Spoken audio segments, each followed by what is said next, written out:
नया चैप्टर है EMI, electromagnetic induction, लिखो। नहीं, हाँ तब न्यूमेरिकल उसका नहीं आता है। हाँ जो पढ़ाएं थ्योरी, ठीक ना, थ्योरी ही आता है, न्यूमेरिकल सब उसका नहीं आता है। ये चैप्टर अच्छा चैप्टर है, ठीक ना।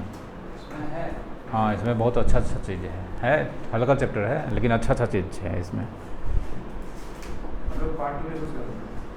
पार्ट 2 नहीं है, पार्ट 1 का चैप्टर नंबर 6 है। नहीं अभी 1 2 या 3 चैप्टर और होगा। इसके बाद AC होगा, उसके बाद EM इलेक्ट्रोमैग्नेटिक वेव होगा, तब खत्म होगा। मॉडर्न फिजिक्स इसी में स्टार्ट हो जाएगा, इलेक्ट्रोमैग्नेटिक वेव, वो मॉडर्न फिजिक्स हुआ। वो तो उसके बाद लाइट स्विट्स के बाद होगा, ऑप्टिक्स के बाद। इलेक्ट्रोमैग्नेटिक वेव इसीलिए पढ़ा जाता है कि लाइट इलेक्ट्रोमैग्नेटिक वेव है, उसका सारा प्रॉपर्टीज फार्मूला लाइट में यूज होगा। नया चैप्टर इलेक्ट्रोमैग्नेटिक इंडक्शन, ठीक ना, शॉर्ट में बोलते हैं EMI, ठीक ना।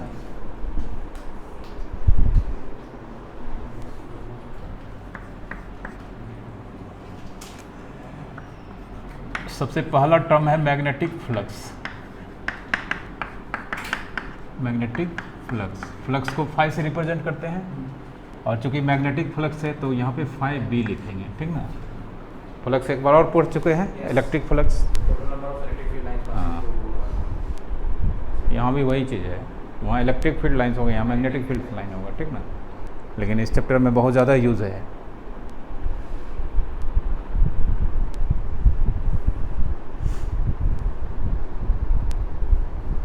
मैग्नेटिक फ्लक्स लिख लो definition. At any time the number of magnetic field lines, at any time the number of magnetic field lines passes normally मतलब perpendicularly, passes normally to a surface is called magnetic flux,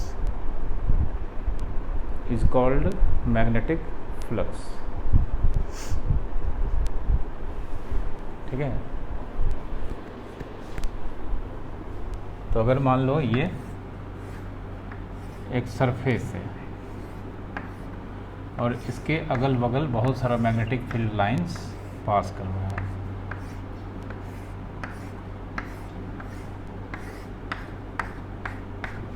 ठीक ना। ये magnetic field lines हो गया। ये इसमें से मात्र 3 ऐसा लाइन है जो इस सरफेस से होके गुजर रहा है, और इस सरफेस से गुजर ही नहीं रहा है बल्कि इस सरफेस पे क्या है, नॉर्मली है, ठीक ना। तो किसी सरफेस से एक टाइम में जितना मैग्नेटिक फील्ड लाइंस नॉर्मली पास करता है उसका काउंटिंग क्या कहलाता है, मैग्नेटिक फ्लक्स। ये तो डेफिनेशन बोलता है, ठीक ना। तो यहाँ पे इस फिगर में 5B कितना हो जाएगा, 3 हो जाएगा, ठीक ना। एक एग्जांपल के थ्रू ये लिख लो, चूँकि फार्मूला भी दूसरा होगा। एक्चुअल में लाइन जैसा कुछ होता ही नहीं है, इमेजिनरी चीज़ है, तो फार्मूला तो इसका अलग निकालना पड़ेगा, क्योंकि लाइन जब होता ही नहीं तो उसको काउंट किया ही नहीं जा सकता है। रियल में कोई लाइन होता है, नहीं होता है। तो मान लो लाइन होगा तब ना हम किसी मेथड से उसको हम काउंट कर लेंगे। जब ये इमेजिनरी चीज़ है तो इसको काउंट किया नहीं जा सकता है, तो इसके लिए अभी अलग फार्मूला यहाँ पे डिराइव करेंगे। डायग्राम बनाया।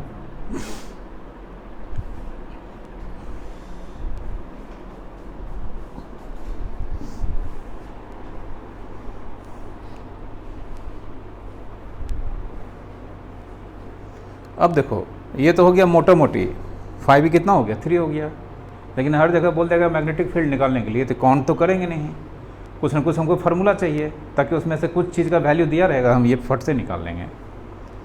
तो अब देखो, अगर ये मैग्नेटिक फील्ड जितना ज़्यादा होगा उतना डेंस मैग्नेटिक फील्ड लाइंस होगा, उतना ज़्यादा मैग्नेटिक फील्ड लाइंस से गुजरेगा, नहीं है। जितना वीक होगा उतना कम मैग्नेटिक ऑन है, ठीक ना। तो हम कह सकते हैं if more is B implies more is high B.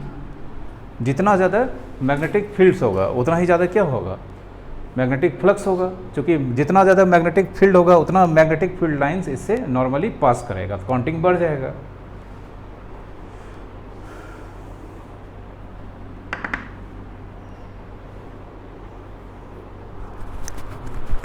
तो कह सकते हैं मतलब ये ज़्यादा है, ये जितना ज़्यादा होगा उतना ज़्यादा ये होगा। तो therefore phi B directly proportional to B. ठीक है, कोई दिक्कत। एक दूसरा चीज़, मान लो ये मैग्नेटिक फील्ड्स फिक्स है लेकिन ये सरफेस अपना एरिया बढ़ा देता है, तो एरिया बढ़ा देगा तो बहुत सारा मैग्नेटिक फील्ड लाइन्स जो इसके बाहर से अगल बगल से जा रहा था वो उसके अंदर से गुजरेगा। तो जितना ज़्यादा एरिया होगा उतना ज़्यादा फिर फ्लक्स होगा। ठीक ना। तो ऑल्सो ये नहीं, ये फिक्स रहेगा, एरिया बढ़ा देंगे। तो एरिया बढ़ा देंगे तो ये सब जो लाइन बाहर से जा रहा था इसके अंदर आ जाएगा, इसके अंदर आ जाएगा तो ये 3 था तो 5 हो जाएगा। तो ज़्यादा लाइन होगा तो ज़्यादा फ्लक्स हो जाएगा। तो यानी कि कह सकते हैं more the A implies more is high B. तो therefore phi B directly proportional to A. नहीं, वो भी एरिया वेक्टर होता है एक्चुअल में बाद में। ये ना, हाँ ये कोई सरफेस होगा। ठीक ना, conducting surface.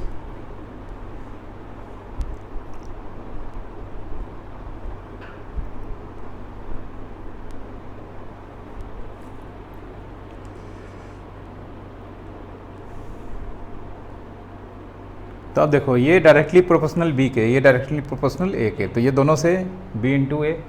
Therefore phi B directly proportional to B A लिख सकते हैं।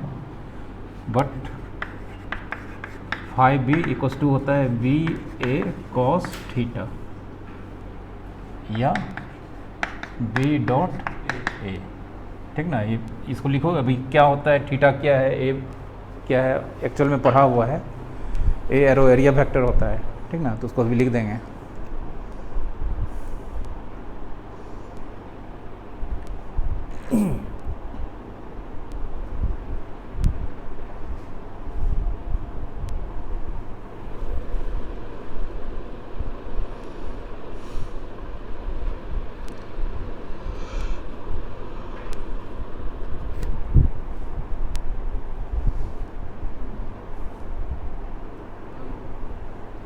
ठीक है, अब यहाँ पर बी वेक्टर जो है मैग्नेटिक फील्ड है, ए क्या है, A arrow area vector, theta angle between B and vector A. मतलब कोई फिगर अगर हम ऐसे बनाते हैं कोई सरफेस, ठीक ना, अगर मान लो ये एक मैग्नेटिक फील्ड लाइन ऐसे गुजर रहा है और एरिया वेक्टर यहाँ पर ये होगा। एरिया वेक्टर नॉर्मली होता है हमेशा सरफेस पे। तो ये मैग्नेटिक फील्ड लाइंस इस पॉइंट से गुजरा प्लेन पे, लेकिन इस बार ये नॉर्मली नहीं जा रहा है। तो नहीं जा रहा है तो ये इसके साथ कितना एंगल बना रहा है, थीटा। ठीक ना। तो अब इसका देखो, इसका 2 कंपोनेंट होगा। एक कंपोनेंट इसका इधर हो जाएगा, ये हो जाएगा बी साइन थीटा, और एक कंपोनेंट इधर हो जाएगा बी कॉस थीटा। तो कौन सा कंपोनेंट काउंट होगा, जो नॉर्मल होगा, बी का वो पोर्शन जो नॉर्मल पास करता है। तो हम यहाँ पर ये अकाउंटेबल होगा कि ये अकाउंटेबल होगा, ये वाला अकाउंटेबल होगा, मतलब ये जिम्मेवार होगा मैग्नेटिक फ्लक्स के लिए। ठीक ना, इसलिए यहाँ पर बी होगा और कौन होगा, ए होगा। इसलिए फाई बी और ए कॉस थीटा, मतलब एक्चुअल में देखा जाए तो बी कॉस थीटा होता है। ठीक ना, बी कॉस थीटा, लेकिन चूंकि बी ए कॉस थीटा आगे पीछे हो गया। ठीक ना, ये डायग्राम बना लो।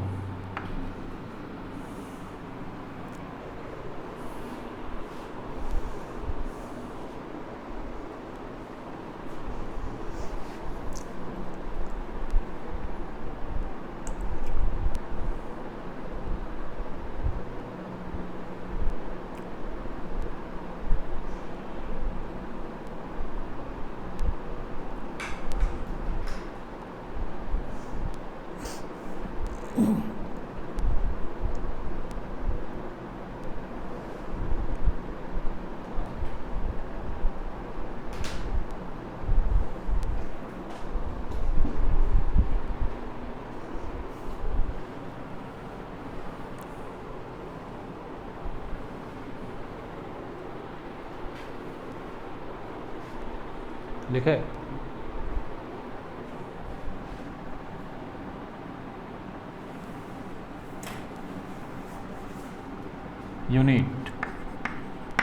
यूनिट ऑफ 5B, बी का unit tesla into metre square, tesla metre square नहीं,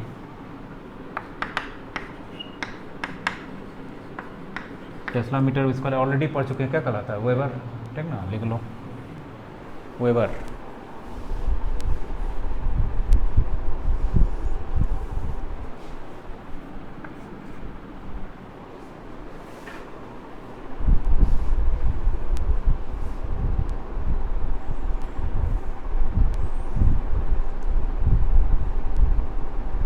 पिछले चैप्टर में शायद एनालॉगस में हम लोग पढ़ लिए थे, ये नहीं ऑलरेडी पढ़ लिए थे, इस चैप्टर में एक बार फिर से रिवीजन हो गया, ठीक है, यहाँ तक कोई दिक्कत? अब सबसे इसके बाद आता है सबसे पहले फैराडे का एक्सपेरिमेंट और उसका ऑब्जर्वेशन, ठीक ना, तो उसका एक्सपेरिमेंट ऑब्जर्वेशन, उसके बाद क्या हुआ वो यहाँ पे फैराडे का लॉ है, उसको पढ़ना है, ठीक ना।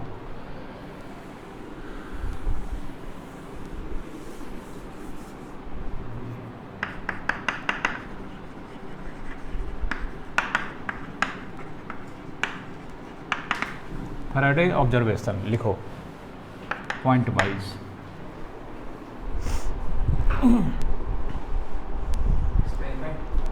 हाँ, एक्सपेरिमेंट के बाद ऑब्जर्वेशन, मतलब एक्सपेरिमेंट ही कह सकते हो। फैराडे के एक्सपेरिमेंट किया, उसमें क्या किया, वो ऑब्जर्व किया, उसके बाद वो दो इम्पॉर्टेंट लॉ दिया, उसके बाद फिर लेंज लॉ दिया, लेंज लॉ दिया डायरेक्शन का। फैराडे बताया कि यहाँ पे क्या होता है।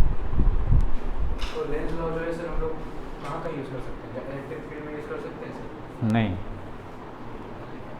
ठीक ना। तो सबसे पहले देखो ये क्या, सबसे पहला ऑब्जर्वेशन, ये मान लो एक मैग्नेटिक फील्ड है, ये क्रॉस मतलब डायरेक्शन अंदर है, ठीक ना। इसमें मान लो एक करंट कैरिंग वायर रखे हैं, करंट कैरिंग वायर, ठीक ना। मान लो ये स्पाइरल शेप का है, मतलब ये नहीं कि क्लोज्ड है, ठीक ना। करंट कैरिंग वायर रखे हैं, जब उसको मान लेंगे क्लोज्ड पथ है तब अलग चीज़ हो जाएगा। तो ये करंट कैरिंग वायर है और ये मैग्नेटिक फील्ड है यहाँ पे, ठीक ना। ये मैग्नेटिक फील्ड फिलहाल यूनिफॉर्म है, ठीक है। तो फैराडे सबसे पहला ऑब्जर्वेशन क्या देखा कि अगर एक मैग्नेटिक फील्ड जो कि यूनिफॉर्म है उसमें अगर एक करंट कैरिंग वायर को रखा जाता है तो उसमें नहीं, लूप नहीं है, करंट कैरिंग वायर है।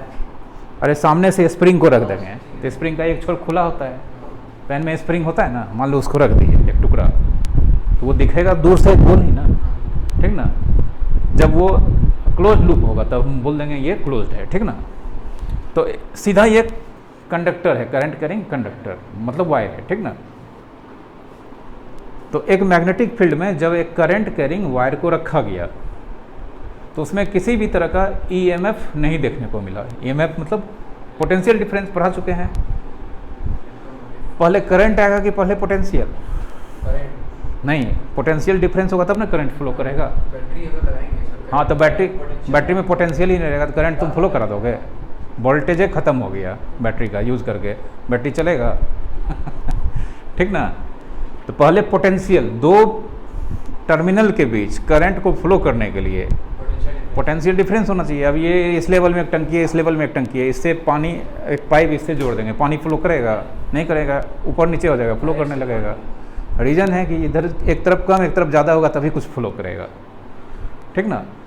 तो पहले पोटेंशियल या पहले करंट, मतलब पहले ईएमएफ, जहाँ ईएमएफ होगा मतलब जहाँ वोल्टेज होगा, और अगर हम सर्किट क्लोज कर देंगे करंट फ्लो करने लगेगा। साधारण बात है।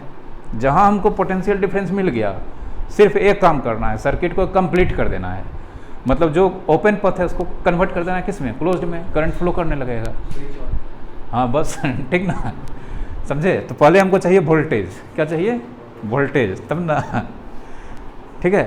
तो ये देखा कि जब मैग्नेटिक फील्ड यूनिफॉर्म है उसमें अगर हम किसी करंट कैरिंग वायर को रखते हैं तो इसमें किसी भी तरह का ईएमएफ देखने को नहीं मिला, ठीक है। लेकिन हाँ, लेकिन अगर ये मैग्नेटिक फील्ड को वेरी किया गया, चेंज किया गया, ठीक ना। अगर इस मैग्नेटिक फील्ड को वेरी किया गया मतलब या तो जितना था उससे घटाया गया या बढ़ाया गया या घटाना बढ़ाना ये सब किया गया, ऑलवेज फिक्स नहीं रखा गया, वेरी किया गया, तब देखा गया कि इसमें एक ईएमएफ डेवलप होता है। क्या डेवलप होता है? ईएमएफ डेवलप होता है, ठीक ना। ईएमएफ डेवलप होता है और वो ईएमएफ डेवलप होता है तो ये ईएमएफ डेवलप होता है तो बाहर से तो हम कुछ कनेक्ट करके नहीं लाए, करंट नहीं दिए हैं, यहाँ पे किसी भी तरह का करंट है, सिर्फ मैग्नेटिक फील्ड क्या कर रहे हैं? चेंज कर रहे हैं। क्या कर रहे हैं? मैग्नेटिक फील्ड को हम हमेशा वेरी कर रहे हैं, हमेशा फिक्स नहीं रख रहे हैं, वेरी कर रहे हैं। तो उसका बता, हाँ मान लो एक मैग्नेट ले लेंगे इसके अंदर, ठीक ना, वो बताएंगे अभी। ये मैग्नेटिक फील्ड पहले फिक्स था, इसमें एक कंडक्टर रखा गया था, किसी भी तरह का ईएमएफ देखने को नहीं मिला। लेकिन जब हम नहीं, फैराडे जब मैग्नेटिक फील्ड को वेरी करते रहा, मतलब फिक्स नहीं रखा, उसको वेरी करते रहा, तो इसमें देखा गया, ऑब्जर्व किया गया कि इसमें एक ईएमएफ डेवलप हो जाता है। तो ये जो ईएमएफ डेवलप हुआ, क्या ये ईएमएफ डेवलप हुआ यहाँ पे किसी एक्सटर्नल सोर्स के कारण, एक्सटर्नल करंट के कारण? नहीं। तो इस ईएमएफ को बोलेंगे इंड्यूस्ड ईएमएफ। क्या बोला गया? इंड्यूस्ड। इंड्यूस्ड मतलब प्रेरित हो गया, ठीक ना। अब जैसे मान लो तुम लोग आए पढ़ने के लिए, ठीक ना, हाँ यहाँ क्या कहता है अलगे चीज़ पढ़ाने लगे, ठीक ना, मार धार वाला सिनेमा का कहानी सुनाने लगेंगे तो कुछ इंड्यूस्ड हो गए तुम पढ़ाई के प्रति, समझाएंगे बुझाएंगे तब ना पढ़ोगे, ठीक ना। मतलब हम तुम लोग को क्या कर दिया? इंड्यूस्ड कर दिया, तो तुम लोग पढ़ने लगे। तो उसी तरह से ये इंड्यूस्ड हो गया, मतलब यहाँ पे इसमें अपने आप इंड्यूस्ड हो गया क्या चीज़? पोटेंशियल डिफरेंस, जिसको ईएमएफ बोलेंगे। कोई दिक्कत? तो ऑब्जर्वेशन नंबर 1 फिगर बना के लिखो, फिगर बना लो पहले। ये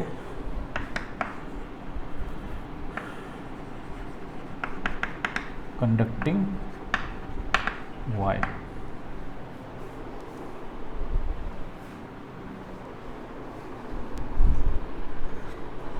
इसको बुक से लिखा देते हैं।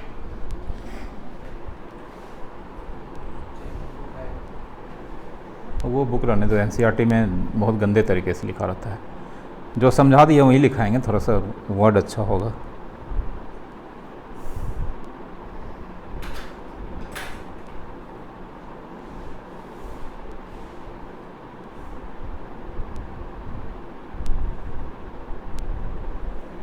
बनाए फिगर, लिखो if there is a magnetic field, if there is a magnetic field and a conducting coil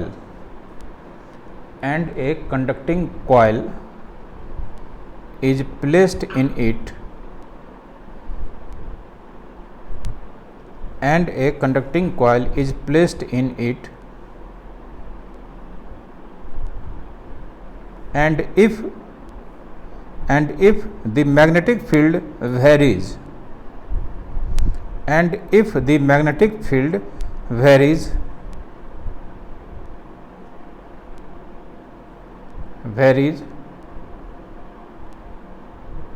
then an induced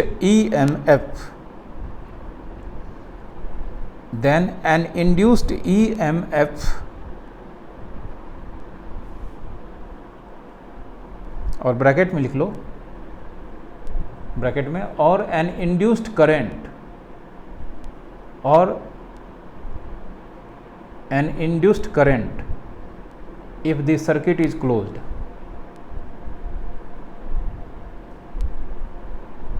if the circuit is closed, bracket बंद।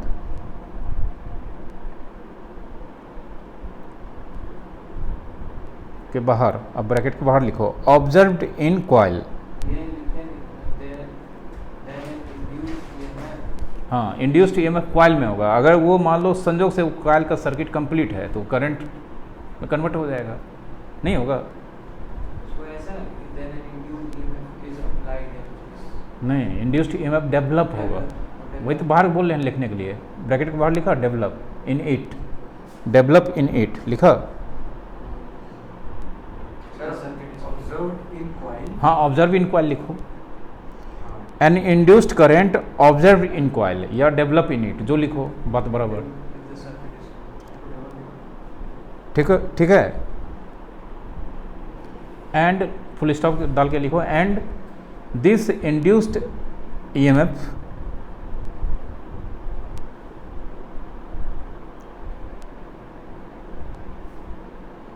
this induced EMF lasts up to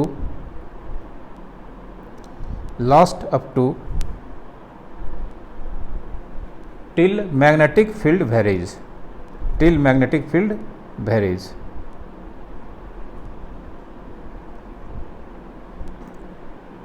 till magnetic field varies, और ये तब तक induced EMF उसमें रहेगा जब तक magnetic field varies करते रहेगा। अगर एक बार वेरी करना बंद कर दिए तो ये सब सारा स्टोरी खत्म, समझ गए? ये पहला, हाँ फिर स्टार्ट हो जाएगा, ठीक ना। अब देखो हुआ क्या, मान लो ये कॉइल है, ठीक ना, और ये मैग्नेटिक फील्ड वेरी कर रहा है। तो मैग्नेटिक फील्ड वेरी कर रहा है तो किसी जगह पे मैग्नेटिक फील्ड वेरी करना मतलब करना होना कब कहलाएगा, जब वहाँ से number of magnetic field lines कभी बढ़ेगा कभी घटेगा, ये ना होगा। तो मैग्नेटिक फील्ड वेरी करने का मतलब, अगर मान लो कॉइल शांत है और मैग्नेटिक फील्ड वेरी कर रहा है तो मतलब इसके अंदर कभी मैग्नेटिक फील्ड 2 लाइन जा रहा है, कभी 4 लाइन जा रहा है, कभी 1 लाइन जा रहा है, ये ना हो रहा है। तो मैग्नेटिक फील्ड लाइन किसी सरफेस से पास करने का मतलब वहाँ पे फ्लक्स मतलब क्या चेंज कर रहा है, ये जो एक्सपेरिमेंट है फ्लक्स चेंज कर रहा है। मैग्नेटिक फील्ड वेरी करा रहे हैं तो फ्लक्स से नहीं चेंज कर रहा है। कभी 2 लाइन जा रहा है ये कॉइल से, कभी 5 लाइन जा रहा है, कभी 10 लाइन जा रहा है, कभी 3 लाइन जा रहा है, कभी 1 लाइन जा रहा है ना। मैग्नेटिक फील्ड चेंज कर रहा है तो एक ही जगह से, एक पॉइंट से number of magnetic field lines अगर मान लो हमेशा सेम रहेगा तो मैग्नेटिक फील्ड चेंज करेगा, नहीं करेगा। तो मैग्नेटिक फील्ड चेंज कर रहा है मतलब उसके अंदर से number of magnetic field lines लगातार बदल रहा है। तो बदल रहा है मतलब जहाँ से मैग्नेटिक फील्ड लाइन जाता है, जानते हैं उसको क्या बोलते हैं, फ्लक्स। मतलब क्या चेंज कर रहा है, फ्लक्स चेंज कर रहा है। तो पहला एक्सपेरिमेंट में, ठीक ना, अगर फ्लक्स चेंज कर रहा है एक कॉइल के आसपास तो उसमें क्या देखने को मिलता है, इंड्यूस्ड ईएमएफ देखता। कोई दिक्कत, समझ गए? दूसरा एक्सपेरिमेंट ये कौन किया था, हमने किए थे, कौन किया था, फैराडे किया था, ठीक ना।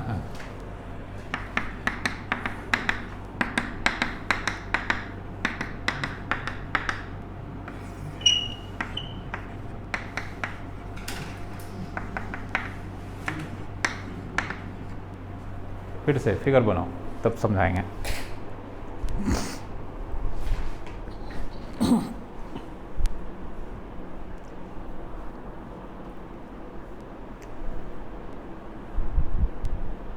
कंडक्टिंग कॉइल लिख लेना, वायर नहीं, कॉइल, कंडक्टिंग कॉइल, ठीक है।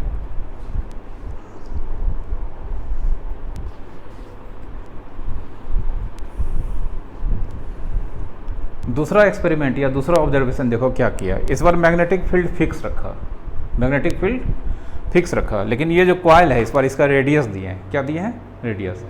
इस बार इस कॉइल का रेडियस को वो वेरिएबल बना दिया, मतलब कभी रेडियस घट रहा है कभी बढ़ रहा है। अब बोलो मैग्नेटिक फील्ड लाइन, चूँकि magnetic field lines magnetic field constant है तो किसी जगह से मैग्नेटिक फील्ड लाइन्स जो पास करेगा वो हमेशा उतना ही रहेगा। लेकिन कोई सरफेस से अगर फैलने लगा तो उसके अंदर number of magnetic field lines ज़्यादा आएगा, और सरफेस घटने लगा तो number of magnetic field lines कम होगा, मतलब फिर से फ्लक्स चेंज करेगा। फ्लक्स चेंज करेगा तो अभी तुरंत पढ़ चुके हैं क्या डेवलप होगा, समझ गए। तो इस बार वही किया कि इसका जो कॉइल है, कंडक्टिंग कॉइल है, इसका रेडियस को वो क्या कर रहा है, हमेशा वेरिएबल रख रहा है। तो वेरिएबल रख रहा है तो फिर से इसमें क्या देखने को मिला, इंड्यूस्ड ईएमएफ देखने को मिलेगा। रीजन बता चुके हैं कौन होगा, मैग्नेटिक फ्लक्स होगा, ठीक है, मैग्नेटिक फ्लक्स होगा, समझ गए। लिखो दूसरा,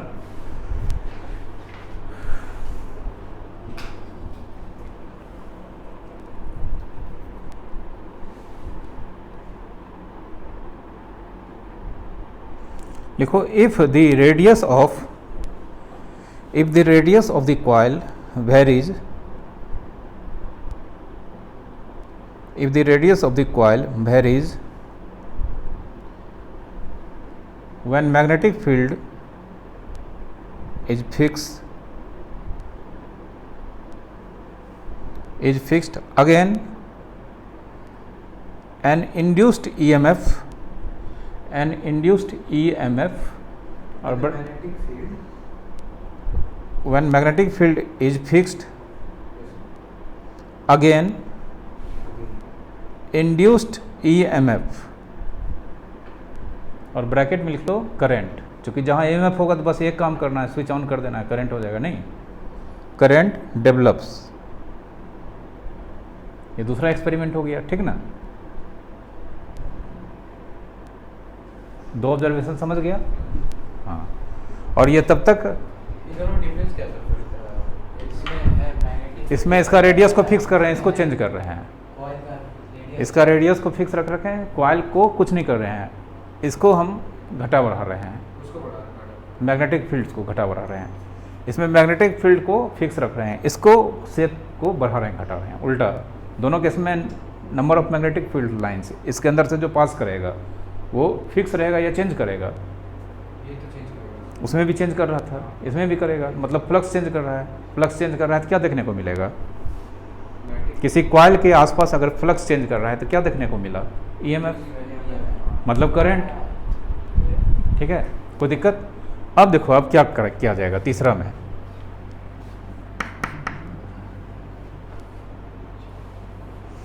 तीसरा में देखो क्या किया गया, इस बार इसको भी फिक्स रखा गया, इसके रेडियस को भी फिक्स रखा गया, ठीक ना। लेकिन इस बार क्या किया गया, इसको घुमा दिया गया। घुमा दिया गया तो क्या बदल जाएगा? देखो बता देते हैं। ये देखो, ये इमेजिन करो, यहाँ पे देखो, ये मैग्नेटिक फील्ड लाइंस, मतलब मैग्नेटिक फील्ड अंदर है तो मैग्नेटिक फील्ड लाइंस ये घूम जाएगा, सरफेस ऐसे है, घूम जाएगा तो थीटा बदल जाएगा। थीटा बदल जाएगा तो अभी पढ़ा है फाइव पी बराबर AB cos थीटा।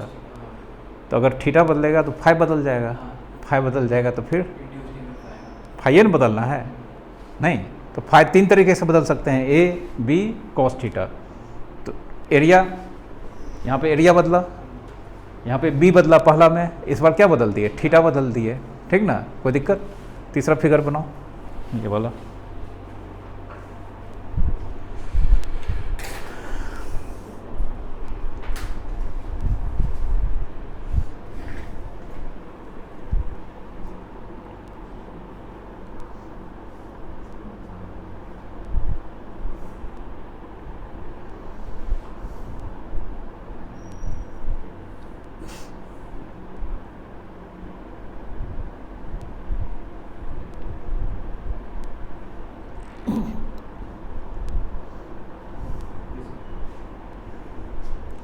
लिखो now if B arrow equals to fixed and radius of coil R equals to fixed,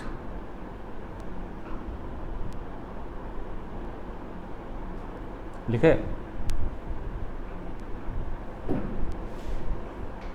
Radius R of the coil equals to fixed, but if coil rotates, then again induced EMF bracket में अपने आप लिख लेना है, current is observed या develop, जो लिखो।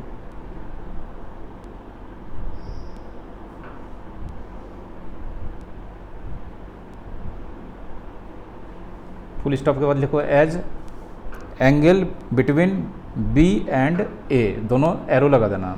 Angle between B मतलब magnetic field and A area vector, bracket में थीटा चेंजेज।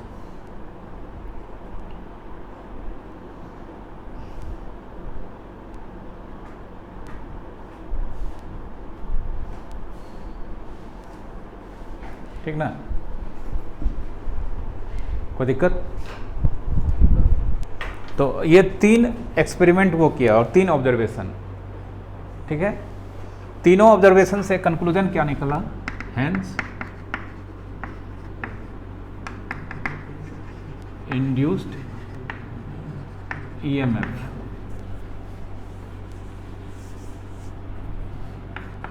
ई develops, induced EMF E develop हुआ कब? पहला इफ, बी चेंजेज, दूसरा केस में आर चेंज करेगा तो एरिया चेंज करेगा, इफ ए चेंजेज, और तीसरा केस में theta changes, if theta changes, ठीक है, डेट इज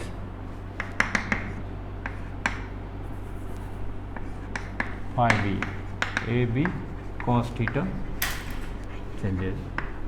अगर ये तीनों चेंज करता है, तीनों को मारो गोली, सीधा बोल देंगे हम क्या चेंज कर रहा है, ठीक ना। फाइव चेंज करेगा मतलब तीनों से कोई एक चेंज करेगा तो फाइव चेंज करेगा। एग्ज़ाम में अभी कुछ नहीं पूछा जाएगा, ये एक्सपेरिमेंट है, अभी धीरे धीरे कहानी बना रहे हैं, माहौल बना रहे हैं, ठीक ना। जब कहानी का सारांश निकलेगा वो पूछा जाएगा, समझा। सर गॉस लॉ का जो वो है स्टेटमेंट पूछा जाता है? हाँ भाई, ऑब्जेक्टिव सब में पूछा जाता है, लिख देगा, ठीक ना। Which of the following represents Gauss law statement. चलो लिखो इसको, लिखो इसको। हैंस इंड्यूस्ड ईएमएफ, इसको इससे रिप्रेजेंट करते हैं कभी कभी। ई दूसरे तरह का लपटा हुआ ई, समझा। जो ई बोलो इसको।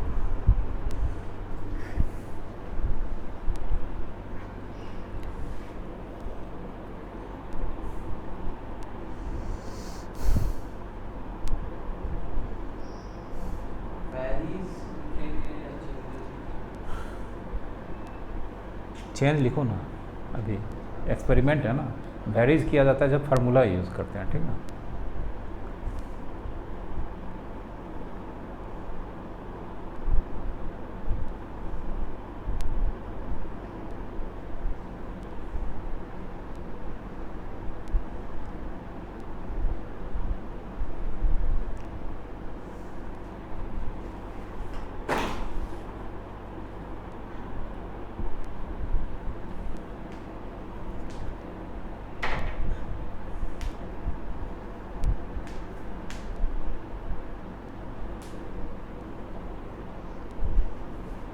कुल मिला के अब देखो, जो भी इंड्यूस्ड ईएमएफ तीनों केस में डेवलप हुआ, उसका मेन रीजन कौन है?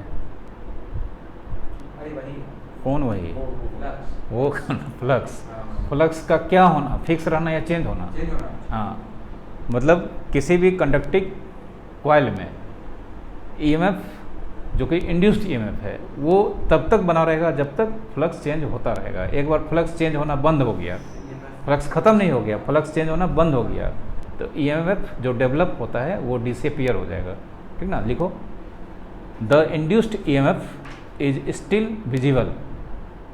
The induced EMF, sir EMF का जो ई है वो बड़ा ही लिखो, लेकिन सीधा ई नहीं लिखा जाता है, ऐसे लिखा जाता है। एक बार पढ़ा चुके हैं ईएमएफ, इलेक्ट्रोमोटिव फोर्स पढ़ा चुके हैं, ठीक ना। द इंड्यूस्ड क्या लिखे? Still visible, still visible whenever phi b symbol दो, phi b चेंजेस,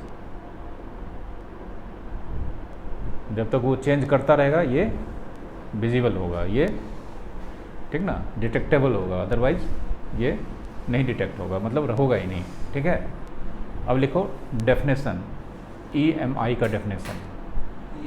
हाँ, चैप्टर का जो नाम है electromagnetic induction, definition of EMI।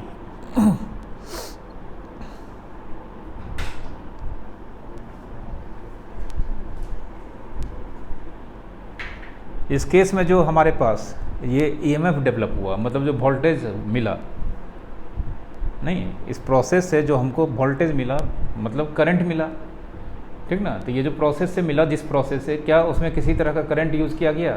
नहीं, ठीक ना, इंड्यूस्ड किया गया, ठीक ना। तो इस प्रोसेस से, जिस प्रोसेस से यहाँ पे ये हमको EMF ऑब्टेंड हुआ, उसको बोलते हैं EMI। उसी प्रोसेस को क्या बोलते हैं? EMI, ठीक ना। डेफिनेशन लिखो, थोड़ा अच्छा से लिखा देते हैं बुक का लैंग्वेज में। लिखो, the phenomena the phenomena of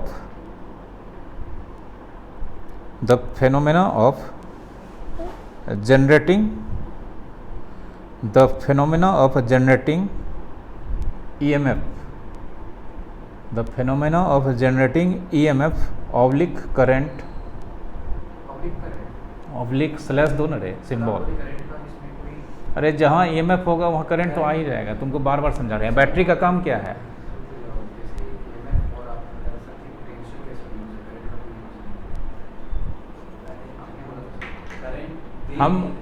हम वोल्टेज जनरेट करते हैं क्यों? क्या के लिए? देखने के लिए। बाद में उसका क्या यूज़ करना है? करंट है ना। तो हम पहले EMF आया कि पहले करंट? तो EMF ही बार बार बोलेंगे, तो घुमा फिरा के EMF ही पढ़ रहे हैं, लेकिन एक्चुअल में उसका यूज़ करना है किसके लिए? करंट के लिए। तो इसलिए ऑब्लिक करंट लिखो। वो बार बार बोल रहे हैं, पर्पस क्या है? ठीक ना। अब NTPC में बोलोगे सर बिजली बना रहा है, कोयला नहीं मिल रहा है, वहाँ पे बिजली नहीं बन रहा है तो कोयला तो चाहिए ना। कोयला जलाएगा तो पानी को बॉयल करेगा, तब चाय पत्ती खोलेगा तो बीच में टोक देता है, क्या लिखाने वाला रहते हैं, लिखेंगे पहले पूरा लिख लेने दो, उसके बाद पूछो क्वेश्चन। हाँ लिखो, the phenomena of generating EMF slash current in A conducting circuit, in a conducting circuit by a change in strength,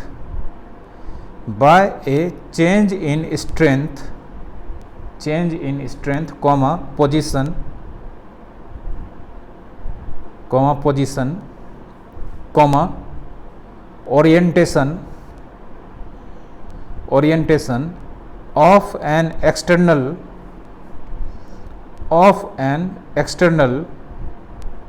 magnetic field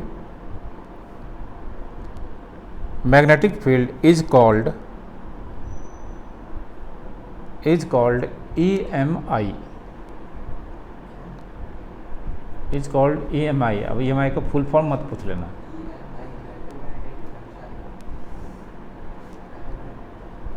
फिर लिखो फुल स्टॉप के बाद, the EMF so developed, full stop डाल के लिखो, the EMF so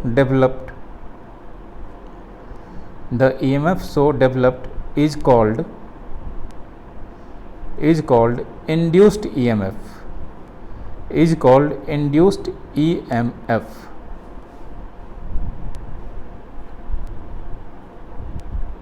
full stop. उसके बाद लिखो, if the conductor is in the form of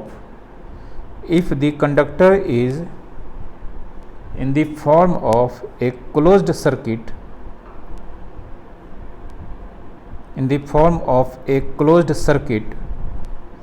a current flows in the circuit, and this current is called induced current।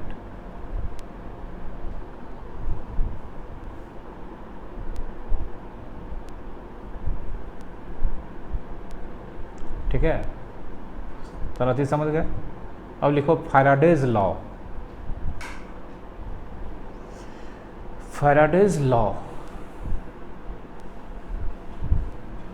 Faraday का law, पहला law, first law, उसके नीचे लिखना Faraday's law, first law.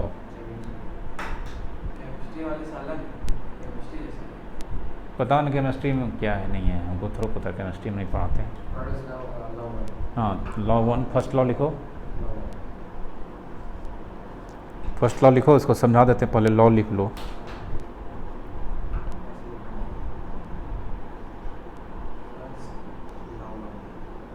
लिखो, according to this law,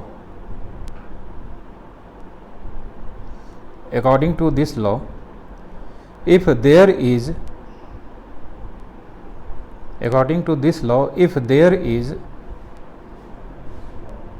any change in magnetic flux,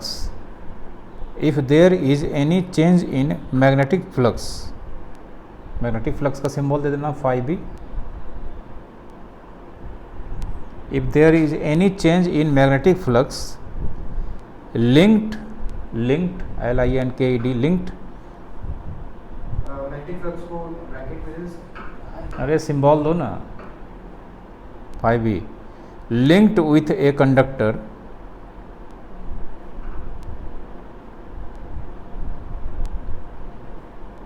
लिखे an EMF is induced in the conductor.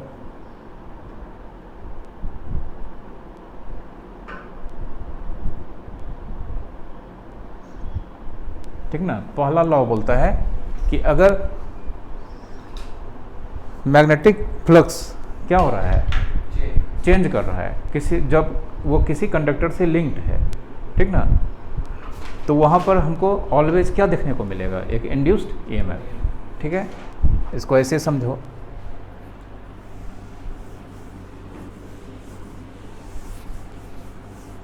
जैसे मान लो यहाँ पर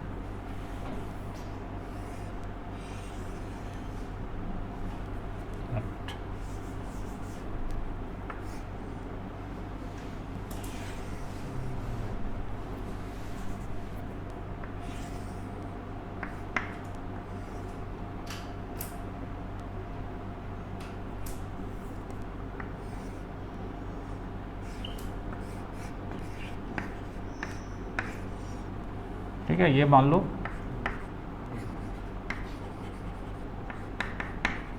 कंडक्टिंग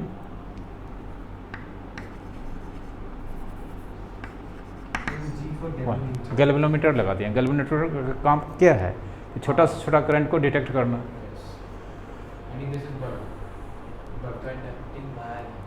बल्ब नहीं है, कंडक्टिंग कॉइल है,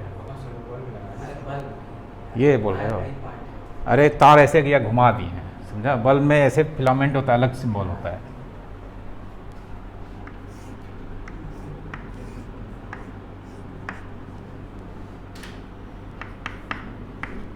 मैग्नेट देख लो, ये कॉइल ऐसे है, ठीक ना, इसके सामने मैग्नेट, जैसे ये कॉइल है, ये मैग्नेट है, ठीक ना। हम मैग्नेट को लेंगे ऐसे, ठीक है। तो देखो क्या होता है, एक मैग्नेट है तो यहाँ पे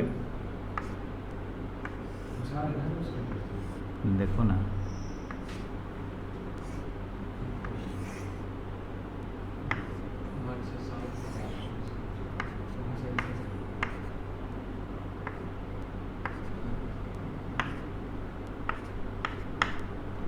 एक मैग्नेट का मैग्नेटिक फील्ड लाइन्स कुछ ऐसा होता है, ठीक ना।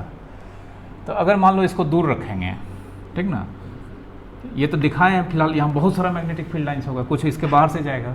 तो अगर इसको दूर ले जाएंगे, ठीक ना, दूर ले जाएंगे तो बहुत सारा मैग्नेटिक फील्ड लाइन्स क्या होगा, इसके बाहर से निकल जाएगा नहीं।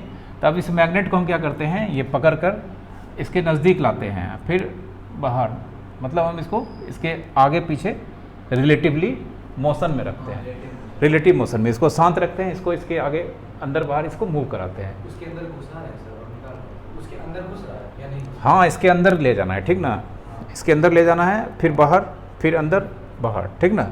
ऐसा करने से क्या होगा कि अगर हम इसके अंदर ले जाएंगे तो जो भी मैग्नेटिक फील्ड लाइंस बाहर था वो इसके अंदर आ जाएगा, बहुत सारा अंदर आ जाएगा।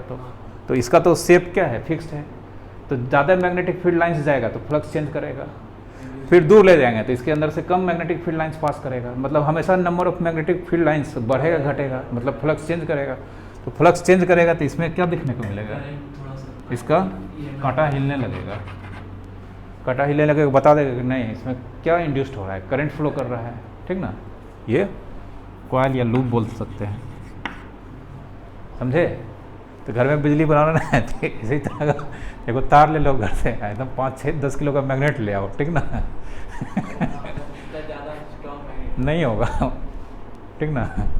इसमें वोल्टेज भी तो फ्लक्चुएट करेगा, ठीक ना। कभी अगरबत्ती की तरह जलेगा, कभी एकदम पूरा लाइट कर देगा। एक 2-3 को लेवर रखना होगा, ठीक ना। अब कोई काम आदमी चाहिए ना, जो आदमी एकदम फ्री है उसको बोल देंगे मैग्नेट कुछ नहीं करना, आपको कॉइल के अंदर मूव कराते रहना है, ठीक ना। 1 घंटा में उसका हाथ दर्द करने लगेगा, ठीक ना। इसको डायग्राम को बनाओ।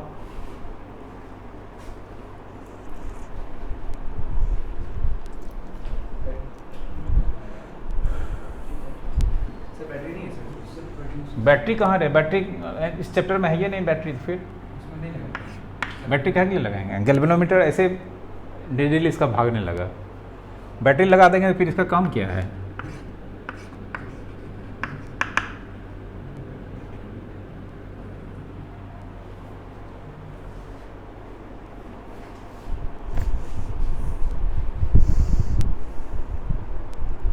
सब 10th में भी पढ़े होगे शायद।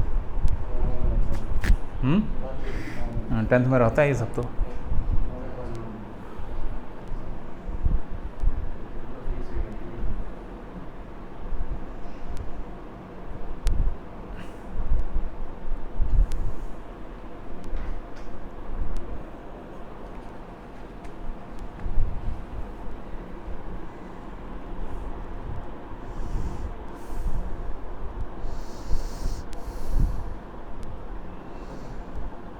लिखे, अब इसके नीचे लिखो, सर एक बार मेंशन बनाओ ना।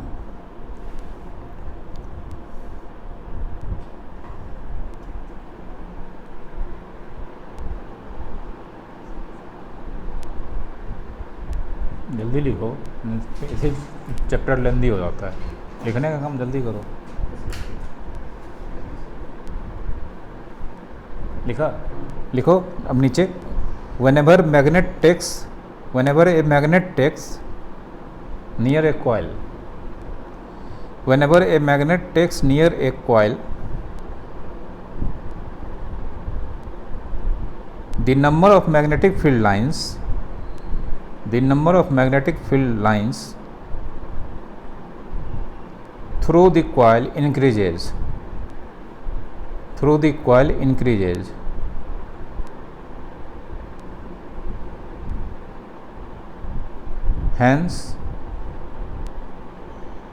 Hence magnetic flux changes. Magnetic field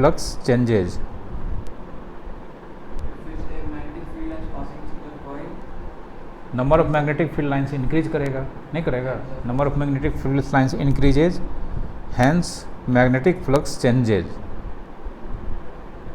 लिखे? And induced current develops in the coil, जिस कारण से क्या हो जाएगा? कॉइल में इंड्यूस्ड करंट डेवलप होगा, ठीक ना? और वो साफ देखने को मिलेगा किस में? गैल्वेनोमीटर का डिफ्लेक्शन के थ्रू, ठीक ना? फिर इसी में पैराग्राफ चेंज करके लिखो। whenever there is a relative motion, whenever there is a relative motion between a coil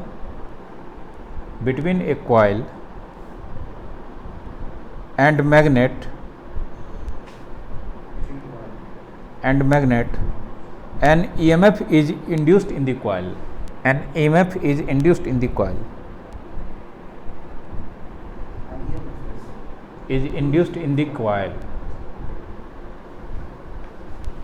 ठीक है?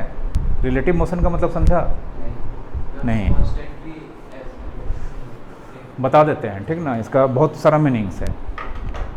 इसको शांत रखेंगे, इसको बोलेंगे मूव करो, ठीक है? हम बोल रहे हैं इसको शांत रखेंगे, इसको मूव कराएंगे, तभी इंड्यूस्ड EMF देखने को मिलेगा। या इसको रखेंगे, इसी को मूव कराएंगे, ये भी हो सकता है। रिलेटिव मोशन मतलब एक रुका हुआ है, दूसरा चल रहा है, एक दूसरे के रिलेटिव में मोशन में है। अब दोनों अगर मूव करेगा तब कैसे नहीं होगा? तब भी होगा। कंडीशन है कि जैसे मान लो ये और ये मैग्नेट है, ये 2 मीटर पर सेकंड की स्पीड से इधर जा रहा है, ये भी जा रहा है तो इसका सारा लाइन तो उतने ना रहेगा, तो EMF डेवलप होगा? नहीं होगा। ये कॉइल है, 2 मीटर पर सेकंड की स्पीड से इधर जा रहा है और ये भी 2 मीटर पर सेकंड की स्पीड से इधर जा रहा है, तो दोनों के बीच का गैप घटेगा बढ़ेगा? फिक्स रहेगा। समझ रहे हो ना? तो मैग्नेटिक फील्ड लाइन जितना पहले था उतना अभी भी है। तो मैग्नेटिक फील्ड लाइन्स चेंज नहीं कर रहा है तो फ्लक्स चेंज करेगा? नहीं करेगा, तो इंड्यूस्ड EMF देखने को मिलेगा? नहीं। अब अगर मान लो ये 2 के स्पीड से जा रहा है और ये पीछे से 3 के स्पीड से जा रहा है, तब होगा। रिलेटिव मोशन होना चाहिए। 2 के स्पीड से ये, 2 के स्पीड से ये, रिलेटिव मोशन दोनों एक दूसरे के रिस्पेक्ट में कितना हो गया? 0 हो गया। रिलेटिव वेलोसिटी पढ़े हो ना? अब ये 2 है, ये 3 है, दोनों मूव कर रहा है, लेकिन इस बार रिलेटिव वेलोसिटी है, इसका ज़्यादा है, इसका कम है। तो ज़्यादा गुलाम कम को घटा देंगे तो इसका 1 है देखा जाए, तो इसमें इंड्यूस्ड करंट देखने को मिलेगा। अगर ये 3 है ये 2 है तब देखने को मिलेगा, तभी मिलेगा। समझ गए? रिलेटिव मोशन का मतलब ये हो गया, किसी एक को शांत रखेंगे दूसरे को चलाएंगे या दोनों को चलाएंगे अलग अलग वेलोसिटी से, तब भी देखने को मिलेगा। समझ गए? ये सब ऑब्जेक्टिव क्वेश्चन पूछता है। ठीक है, ये था फैराडे का पहला लॉ।